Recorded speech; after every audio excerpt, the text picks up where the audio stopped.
जाड़े के दिनों में अगर ब्लोअर से हवा जब कम आने लगता है तो काफ़ी परेशानी होती है। तो इसके मेन दो रीज़न होते हैं। आइए इसको खोलकर वन बाय वन हम देखते हैं और इसको समझने की कोशिश करते हैं ताकि ये समस्या हम दूर कर सकें। पहले आप देख रहे हैं खोलने पर ये हमारा ब्लोअर के अंदर बहुत ज़्यादा डस्ट जमे हुए हैं और ये जो ब्लोअर का फ़ैन है इसके ब्लेड पर भी काफ़ी डस्ट जमे हुए हैं।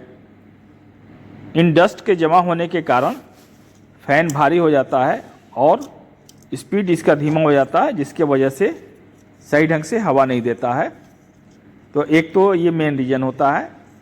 इसको सबसे पहले आपको फ़ैन के ब्लेड को, अंदर को चेम्बर को पूरा प्रॉपर सफाई ब्रश लेकर करना चाहिए, क्योंकि अगर सफाई नहीं करेंगे तो ये आपका जो डस्ट पार्टिकल है इनके वेट की वजह से आपका फ़ैन धीमे घूमेगा और आपको सही हवा, गर्म हवा नहीं मिलेगी।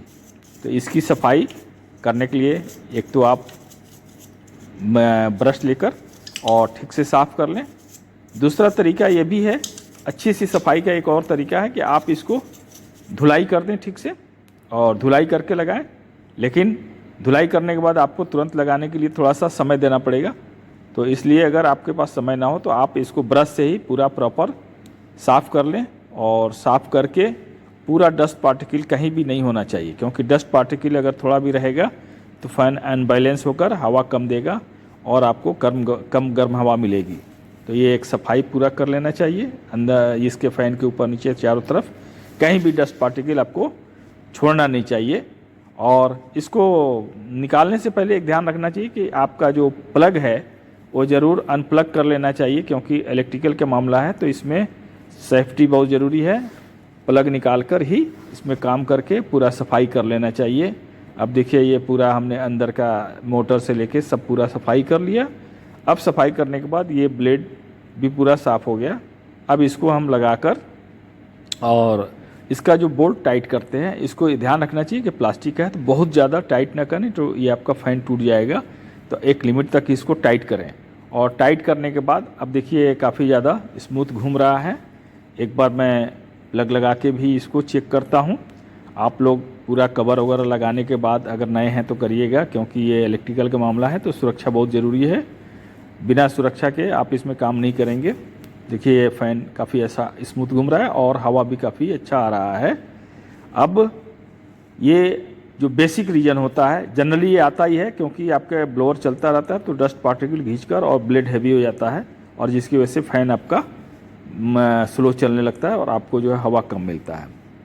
अब जो इसमें दूसरा रीज़न होता है वो ये होता है कि प्रॉपर इसका सीलिंग ना होना, यानी जो ऊपर से एयर खींचना चाहिए और खींच के सामने फेंकना चाहिए, अगर वह एयर प्रॉपर जो है आपका सीलिंग नहीं होगा तो एयर जो है आपका बाहर साइड ही फेंकने लगेगा और सामने एयर नहीं देगा। तो ये देखिए एक रबड़ का सील होता है, इस रबड़ को प्रॉपर ढंग से लगाकर और उसके बाद सीलिंग कर लेनी चाहिए ताकि टॉप साइड से एयर जो है पूरा आपका प्रॉपर इस चैम्बर के अंदर ही घूम के निकले।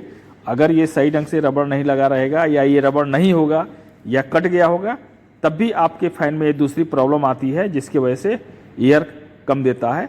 तो इसको भी चेक कर लेना चाहिए। कभी कभी ये ख़राब हो जाता है गर्मी की वजह से।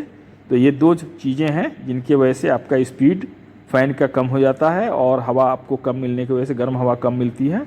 तो इसको आप घर पे जो है खोलकर रिपेयर कर सकते हैं और रिपेयर करके अपने फ़ैन की स्पीड बढ़ा सकते हैं।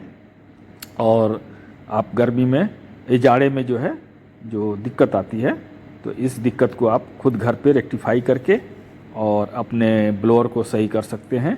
तो ये हमारे ब्लोअर का जो एक प्रॉब्लम आया था तो हमने इसको सही किया और आपको भी शेयर कर रहा हूँ ताकि आप लोग भी अपने घर में इस तरह का प्रॉब्लम आए तो उसको सही कर सकें।